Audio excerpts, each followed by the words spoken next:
ভিডিওটা না হলে 4 বার তৈরি করে ফেলছি, তারপরও ক্লিয়ারভাবে বলতে পারি নাই। যাই হোক, আমি সংক্ষেপে শেষ করব। সেটা হচ্ছে আমাদের রিয়ামনির 48 ঘন্টার ভিতরে 99,000 ফলোয়ার হয়ে গেছে। তো সেটা আমাদের রাখি আপা তাকে সাপোর্ট করছে, তাকে সঙ্গ দিয়েছে, দ্যাটস ওয়াই সে এত রাতারাতি ভাইরাল হয়েছে। কিন্তু আপনি আর আমাকে করবে? জীবনেও না, জীবনেও কেউ করবে না।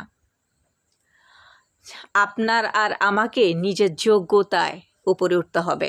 যদি আপনি কন্টেন্ট ভালো দেন তাহলে উঠতে পারবেন, আপনার ভিতরে যদি দক্ষতা থাকে আপনি উঠতে পারবেন, ঠিক আছে?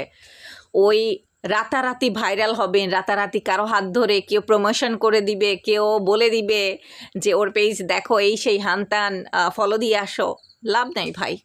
আমি আমার নিজের বাস্তব অভিজ্ঞতা থেকে বলছি, কেউ করবে না আপনাকে সাপোর্ট। আপনার আত্মীয় স্বজন করবে না, আপনার জেলার মানুষ করবে না, আপনি যাদেরকে দিনের পর দিন সাপোর্ট করছেন তারাও করবে না, কেউ করবে না। আপনার নিজের যোগ্যতা আপনাকে উপরে উঠতে হবে, সম্পূর্ণ নিজের যোগ্যতায়। কথাটা মাথায় রাখবেন।